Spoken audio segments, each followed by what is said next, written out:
Welcome to I dream. Phone tapping కేసులో కీలక పాత్రధారిగా భావిస్తున్న ప్రభాకర్ రావు గారు ఎట్టకేలకు నోరు విప్పారు.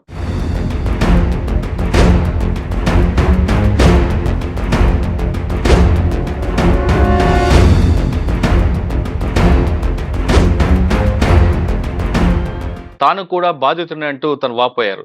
తనకు జరిగిన అన్యాయాల్ని అవన్నీ వివరిస్తూ అప్పట్లో ఉన్న డీజీపీ, ఇంటెలిజెన్స్ ఏడీజీ చెప్పినట్లుగానే తాను నడుచుకున్నానంటూ అతను కోర్టులో మెమో వేశారు.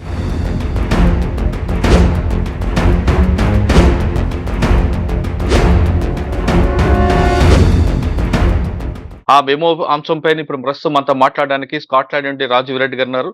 రాజీవ్ రెడ్డి గారిని అడిగి మెమో వెనక ఉద్దేశమే ఉందా అనే విషయాన్ని చాలా క్లారిటీగా అడుగుదాం. సార్ నమస్తే అండి. నమస్తే అండి.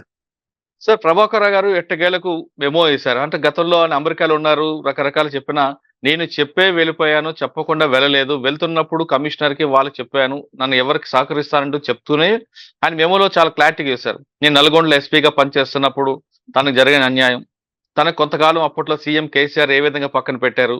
తన ప్రతిభను గుర్తించి మాత్రమే తనకి ఓఎస్డీగా కొనసాగిస్తున్నారు గానీ, తనకు సామాజిక వర్గం ఆ బేస్‌తో కాదు అంటూ మెమోలో చెప్పారు. మెమో వేయడం వెనక ఉద్దేశ్యం అనుకోవచ్చండి. అంటే రెడ్ కార్నర్ నోటీస్ ఇస్తున్నారు, అరెస్ట్ వారెంట్ వస్తది, దాని నుంచి ఎస్కేప్ అవ్వడానికా? లేదు తన పేరు డ్యామేజ్ అవుతుంది కాబట్టి ఇంతకాలం మంచి సర్వీస్ చేసిన ఆయన ఫ్యాక్ట్ చెప్పాలనే ఉద్దేశంతో వేశారనుకోవచ్చు. నమస్కారం అండి. మెమో అయితే నేను చూడలేదు. సరే, మీరు మెమో అని ఒకటి పెట్టారు, దాన్ని చూసి చెప్తున్నాను. అండ్ న్యూస్ పేపర్‌లో వచ్చిన కథనాలు బట్టి మనం చెప్తా ఉన్నాం. ఈ దాంట్లో ఫస్ట్ మనకు అర్థమయ్యేది ఏంటిదంటే, ప్రాసిక్యూషన్ వారు ఇప్పటివరకు మనకు స్పెక్యులేషన్ ప్రభాకర్ రావు గారు ఉన్నారా లేదా, ఆయన పేరు ఉందా లేదా అనేది మీడియా ద్వారా వస్తుంది, లీకుల ద్వారా వస్తుంది ఒకటి. రెండో speculation interpole red corner notice గానీ, అమెరికాకి వెళ్ళి ఎక్స్ట్రాడిషన్ తేవడం గానీ అనేది మనకి స్పెక్యులేషన్ ఉండాలి. ఈ మెమో తోటి మనకు అర్థమైందంటే ప్రాసిక్యూషన్ వారు ఈయనని ఆ ముద్దాయి కింద చేర్చారు, అది కూడా అక్యూజ్ నెంబర్ 1 కింద చేర్చారు.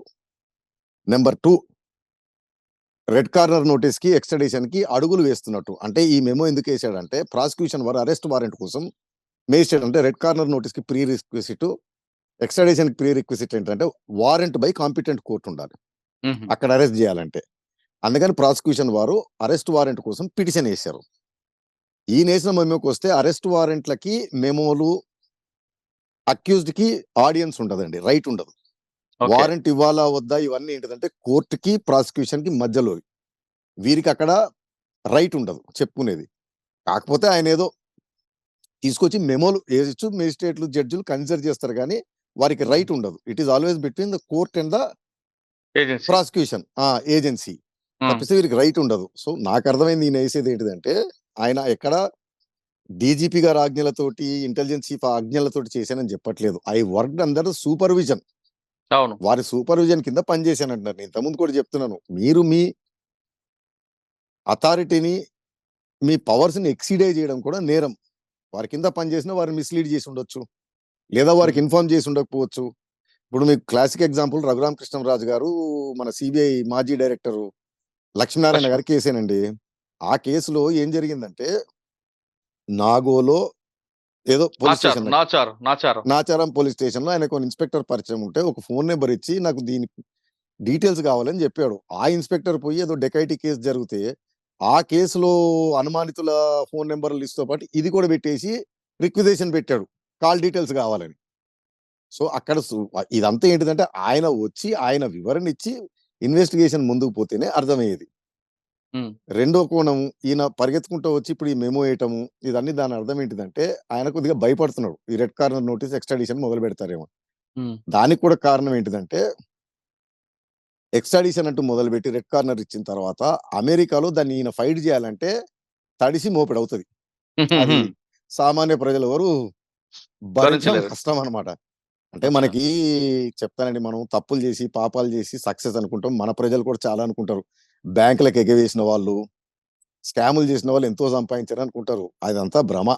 మనం ఆ స్కాములు చేసి సంపాదించేసిన తర్వాత వీటిని తప్పించుకొని బయటపడ్డానికి తడిసి మోపడే అసలు దివాలా తీస్తాం. మీకు చిరంజీవి గారిది అనుకుంటా వేట అనో సినిమా ఉంటది, అవును, గుర్తుందండి? అది సంయుక్త మూవీస్. నాకు అంటే మూవీస్ గుర్తులేదు, సినిమా పరిజ్ఞానం లేదు, కానీ అది based on French novel Count of Monte Cristo. దాంట్లో ఏంటంటే నూతన్ ప్రసాద్ ఏదో బ్యాంకరో బ్యాంక్ ఏదో ఉంటాడు, పెద్ద స్కాములు చేసి దొరికి పారిపోతాడు. పారిపోతే చిరంజీవి గారు షెల్టర్ ఇస్తారు. షెల్టర్ హ్మ్. ఇచ్చి కాపాడినట్టు చేసి, కాపాడినప్పుడు భోజనానికి ఇన్ని వజ్రాలు, మంచినీళ్ళకి ఇన్ని లక్షలని వసూలు చేస్తా ఉంటాడనమాట. హ్మ్. సో, ఈ తప్పించుకొని తిరిగి ఇప్పుడు మనకి ఎన్నో స్కామ్‌లు, సీబీఐ కేసులు లేకపోతే ఈడీ కేసులు, బ్యాంకులు లెగవేసింది. మనం వాళ్ళు సక్సెస్ అనుకుంటుంటాం. వాళ్ళు హ్మ్. చిక్కిన తర్వాత ఆ ఏజెన్సీలు వసూలు చేసేది, వాళ్ళ లాయర్‌లు వసూలు చేసేది. హ్మ్. దీనికంటే చేయకపోవడం సుఖం అనిపిస్తదనమాట. హుహు. దోచుకున్న ఆస్తులు కాదు, సొంత ఆస్తులు, తాతల ఆస్తులు కూడా ఫైనల్‌గా అమ్ముకోవాల్సొస్తది. సో, అమెరికాలో ఎక్స్‌ట్రాడిషన్ అనేది చాలా కాస్ట్‌లీ. ఆహ్, వెరీ కాస్ట్‌లీ అఫైర్. వారు ఫైట్ హుహు. జేయాలంటే అక్కడ. అచ్చా! అందుకని తీసుకొచ్చి ఇదేశారు. నాకు తెలిసిన లాలో జడ్జ్ అది ఎంటర్‌టైన్ జేయకూడదు. హ్మ్. బిట్వీన్ ఏజెన్సీ అండ్ జడ్జ్‌కే మధ్యలోనది. కాకపోతే ఓకే. ఏదన్నా విందాము అని ఆయన ఉదార హృదయంతోటంటే దాన్ని రికార్డులు తీసుకొని వింటాడు గానీ వారంట్ ఇస్తారు. హుహు. వారంటీ ఇస్తే ఖచ్చితంగా పోయి పట్టుకురావాల్సిందే. ఆ! అంటే ప్రాసెస్ మొదటి స్టెప్ స్టార్ట్ అయిందనమాట. ఈ వారంటీని ఇక్కడి నుంచి సీబీఐ ద్వారా మన ఎక్స్‌టర్నల్ అఫైర్స్ మినిస్ట్రీ, అక్కడి నుంచి మన ఎంబసీ, మన హ్మ్. అంబాసిడర్ ద్వారా వాళ్ళ ఎక్స్‌టర్నల్ అఫైర్స్ మినిస్ట్రీ దాన్ని స్టేట్ డిపార్ట్‌మెంట్ అంటారు. అక్కడి నుంచి వారి ఆహ్, ఏమంటారు దాన్ని? వారి హోమ్ మినిస్ట్రీ హుహు. డీఓజే ఆ! Department of జస్టిస్‌కెళ్తదనమాట. సార్ ఇదంతా జరగడానికి దాదాపు 1 మంత్ పట్టొచ్చంటారా? ఆ! పట్టొచ్చండి. ఓకే. సార్ మొత్తం ఇవన్నీ ప్రాసెస్ జరగకుండా 3, 4 నెలల కంటే ఎక్కువ లేట్ ఉంటదండి మొదలుపెట్టిన ఓకే. తర్వాత. కానీ మాక్సిమం 6 నెలలు. ఆయన చాలా క్లియర్‌గా చెప్తున్నారు. వెళ్తున్నప్పుడే నేను అప్ అండ్ డౌన్ టికెట్స్ తీసుకున్నాను కాబట్టి నేను జూన్‌లో వస్తానని చెప్తున్నారు. అక్కడ కూడా ఆయన అత్తెలివి ప్రదర్శిస్తున్నాడండి. కేసు బుక్ గాకముందే అన్నాడు. ఈ గవర్నమెంట్ మారుతానే తెల్లారో ఆ మరుసటి రోజే వీరు ఇది మొదలుపెట్టారు. అవును. ఈయన జెప్పేది టికెట్లు ఫిబ్రవరిలో బుక్ జేసుకున్నాను అని. అయితే గవర్నమెంట్ డిసెంబర్‌లోనే మారింది. వీరు అప్పటికే పకడ్బందీగా అన్నీ రెడీ జేసుకున్నారు. ఈ నేనదే నిన్న రేవంత్ రెడ్డి గారు జెప్పింది జెన్యూన్ అనేది ఎందుకంటే కేసు రిజిస్టర్ అయింది ఐ థింక్ ఫిబ్రవరిలో అయిందని ఆయన మెమోలో జూసిన దాన్ని బట్టి ఉంటుంది. హ్మ్. డిసెంబర్‌లో వీరి నోటీస్‌కొచ్చినప్పుడు దాని మాగ్నిట్యూడ్ దెలీలేదు. తీవ్రత. ఏదో ఎక్విప్‌మెంట్ మిస్సింగ్ ఉంది. అది మిస్సింగ్ ఉంది. ఇన్వెంటరీలో ఇది ఉందని మొదలుపెట్టారు తప్పిస్తే అది కాలే. దాని నుంచి చేసుకుంటూ వస్తే ఇక్కడి దాకొచ్చింది. సో, ఈయన టికెట్ బుకింగ్ గవర్నమెంట్ మారిన తర్వాత ఉంది. సో, అవును. గవర్నమెంట్ మారిన తర్వాత పసిగడతారు ఎవరైనా సరే. ప్రమాదం హ్మ్. ముంచుకొస్తుంది అని. హ్మ్. సో, అది వాలిడ్ గ్రౌండ్ కాదు. అది అత్తిలి ప్రదర్శన. రెండోది నిన్న ఆహ్, కవిత గారు ఇంటర్వ్యూలో చెప్పినప్పుడు ఆయన ఘన చరిత్ర అంత ఎందుకండి చెప్పుకోవడం. నాకు ఆ మెడలొచ్చింది, ఈ మెడలొచ్చింది. హ్మ్. వారంట్ ఎందుకు ఇవ్వకూడదు? నేను కోఆపరేట్ చేస్తాను. నేనొస్తాను.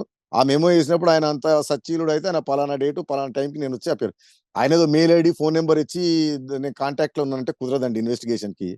డాక్యుమెంట్‌లు కన్ఫరెన్స్ జేయాలి. తోటి ఏమనంటారు అక్యూజ్ తోటి కన్ఫరెన్స్ జేయాలి. విట్‌నెస్‌లతోటి వెరిఫై జేయాలి. మనం ఫోన్‌లో, ఈమెయిల్‌లో ఎక్కడ కుదురుతదండి? సార్ ఆయన ఇంకొక మాట కూడా చెప్పారు అందులో. నేను టికెట్సే కాదు వెళ్తున్నప్పుడు కమిషనర్‌కి టచ్ జోన్ డీసీపీ కూడా చెప్పాను. నేను మీకు సపోర్ట్ చేస్తానని.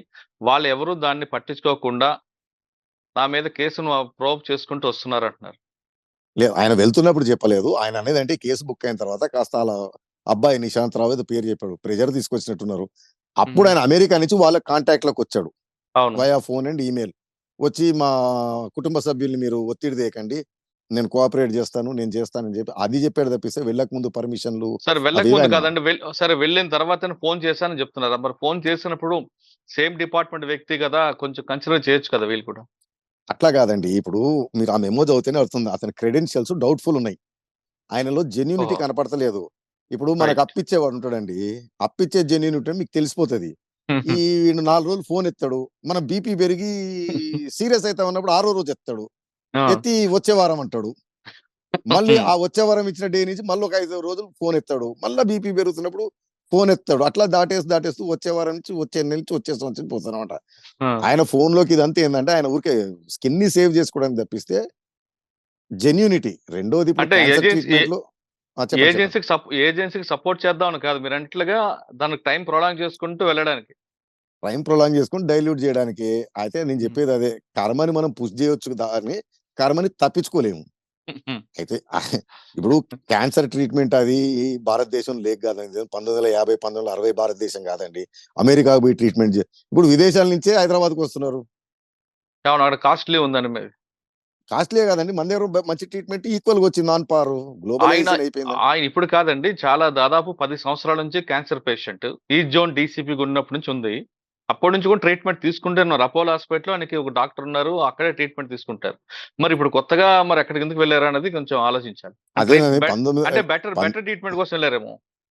1985లో ఎన్టీ రామారావు గారు సర్జరీ కోసం అక్కడికి అమెరికాకెళ్ళాడు.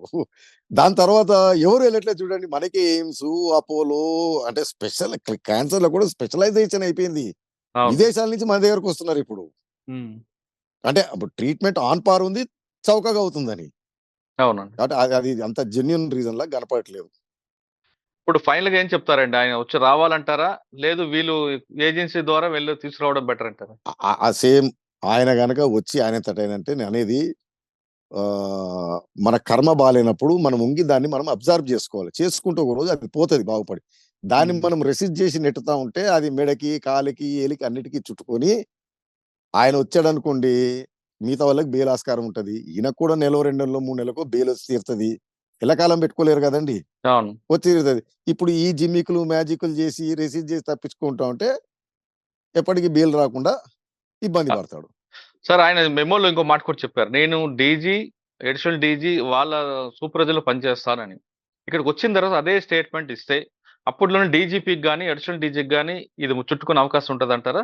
లేదు ఈయన అహా! చుట్టుకోవడం, గిట్టుకోవడం ఇప్పుడే ఉండదండి. ఇన్వెస్టిగేషన్‌లో వెలుగులోకొస్తున్న విషయాల్ని బట్టి కొత్తవారు అక్యూజ్డ్ అవుతారు. ఉన్న అక్యూజ్డ్ పోతారు. కొంతమంది విట్‌నెస్‌లవుతారు. కొత్త విట్‌నెస్‌లొస్తారు. ఈయన జెప్పింది ఆయన రికార్డుల పరంగా చూపెట్టి డీజీపీ గారి ఆజ్ఞతోటి అంటే ఒకటండి ఎస్టాబ్లిష్డ్ లా ఏందంటే subordinate officer, superior officer order obey చేయాలి. కానీ అవును. ఆర్డరు లీగల్‌గుండాలి. లీగల్‌గా లేని ఆర్డర్‌ని నువ్వు గనక చేస్తే నువ్వు కూడా నేరగాడివవుతావు. కాబట్టి హ్మ్. అది ఎప్పుడంటే నాజీ జర్మనీలో రెండో ప్రపంచ యుద్ధం తర్వాత అందులో ఉన్న నాజీలు ఈ విపరీతమైన హననకాండ, మారణకాండ చేస్తే వారి ట్రయల్ జరుగుతున్నప్పుడు వారు తీసుకున్న డిఫెన్స్ అది. మేము ఆర్డర్స్ ఒబే చేస్తున్నాము అని. సో, అప్పుడు ఇవాల్వ్ అయిన లా ఏంటిదంటే మన సుప్రీం కోర్ట్ ప్రస్పష్టంగా చెప్తది. ఎనీ ఆర్డర్ లీగల్ ఆర్డరే ఒబే చేసే బాధ్యత నీది. ఇల్లీగల్ ఆర్డర్ నువ్వు ఒబే చేయకూడదు. ఒకవేళ ఇల్లీగల్ ఆర్డర్ తెలిసి ఒబే చేసినా నువ్వు నేరగాడివవుతావు. నంబర్ 1 అంటే వారి ఆజ్ఞతో చేస్తే హ్మ్. సూపర్విజన్‌కొచ్చే వరకు నేను చెప్పేదది. వారిని ఈయనెంత మిస్‌లీడ్ చేశాడా? లేకపోతే జెన్యూన్‌గా చేశాడా? ముందు వీరు ట్యాపింగ్ చేశారా? లేదా అక్రమాలకు పాల్పడ్డారా? లేదా అని తేలితే అప్పుడు దాని ఎనకాల ఎవరున్నారు? ఏమున్నారని అప్పుడు తేలాలి. హ్మ్. మరి అదేదో ఈయనొచ్చి దానికి కోఆపరేట్ చేసి చెప్పేస్తే అయిపోతది గదండీ. అవును. అయితే ఏదో సార్ జూన్ 6కో, జూన్ 24కో టికెట్ బుక్ చేసుకున్నా అని అంటున్నాడు. చూడాలి మరి. హ్మ్. సార్ మీరు చెప్తున్నట్లుగా రేవంత్ రెడ్డి గారు ఒక స్టేట్‌మెంట్ ఇచ్చారు. అంటే కౌంటర్ ఇంటెలిజెన్స్‌తో పాటు ఎస్ఐబికి సంబంధించిన ఇన్ఫర్మేషన్ అంతా డిస్ట్రాయ్ అయిందని. ఒకవేళ అది కూడా నిజమని తేలితే మీరు అన్‌లాఫుల్ యాక్ట్ పెట్టాలన్నారు. సెక్షన్ 15 అది గాని ఇంప్లిమెంట్ అయితే ప్రభాకర్ గారి మీద వస్తదా? లేదు కేవలం ప్రణీత్ రావు వరకే ఆగిపోద్దది. అంటే మళ్ళీ నేననేది ఇప్పుడు ఇట్లా చెప్పలేమండి. ఆధారాలొచ్చిన తర్వాత ఎవరి పాత్ర ఏంటిదనేది. ఇప్పుడు ఆ డిస్ట్రక్షను ఈయన 'ప్రభాకర్' ఫిబ్రవరిలో ఎళ్ళిపోయాడు అమెరికాకి. అవును. పారిపోయాడు ఎందుకనాలి గాని, ఎళ్ళిపోయాడు వెళ్ళిపోయారు. అనుకుందాం కాసేపు. హ్మ్. హ్మ్. బెనిఫిట్ ఆఫ్ డౌట్ ఇద్దాం ఆయనకి. హ్మ్.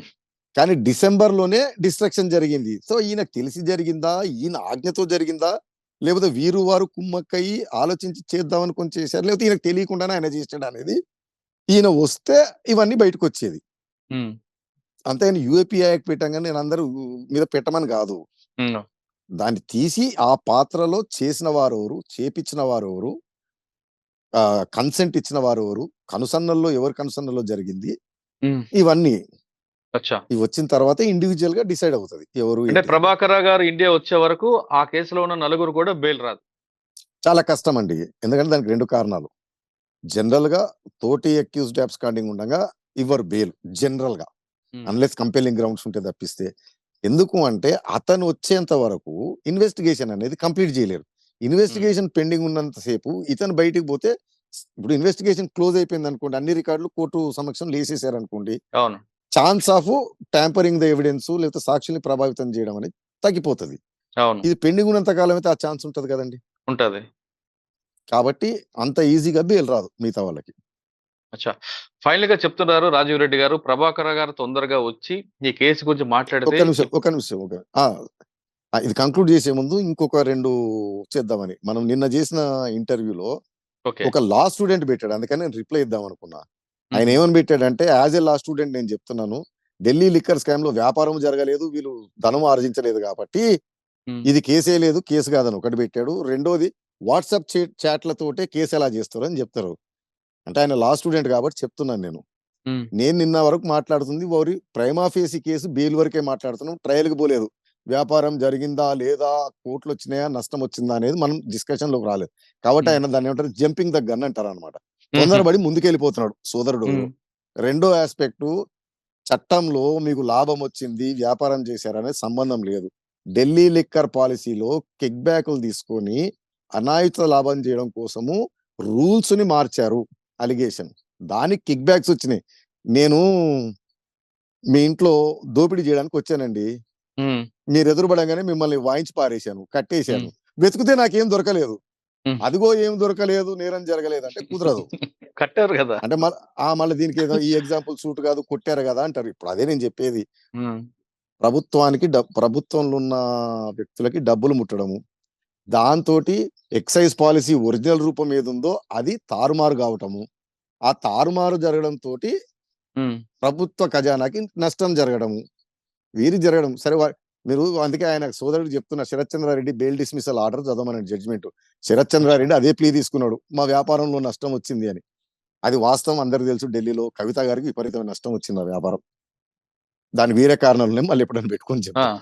ఉమ్, సో నష్టం లాభం తోటి సంబంధం లేదు. నేను బంగారం స్మగ్లింగ్ చేశానండి, ఇక్కడ అధిక ధరకు అమ్ముదామండి. ఉమ్, దేంగానే దీని తల్లి ఇక్కడ మన ఫైనాన్స్ మినిస్టర్ గారు బంగారం పైన ఆంక్షలన్నీ ఎత్తేసి ధర పడిపోయింది. ఉమ్, స్మగ్లింగ్ జరిగింది. అవును. కాబట్టి ఆయన లా స్టూడెంట్ కాబట్టి చెప్తున్నాను. ఆయన కొంచెం ఓకే, డీప్ గా తెలుసుకుంటే బాగుంటది సబ్జెక్ట్ ని. మనం ఓకే, మాట్లాడుతుంది బెయిల్, ట్రయల్ కాదు. ఓకే. ప్రభాకర్ గారు ఇండియా వస్తేనే ఇప్పటికే జైల్లో ఉన్న నలుగురికి బెయిల్ వస్తుందంటున్నారు రాజీవ్ రెడ్డి గారు. ఆయన ఎంత ఆలస్యం చేస్తే ఈ నలుగురు కూడా బెయిల్ రాదు అని చెప్తున్నారు.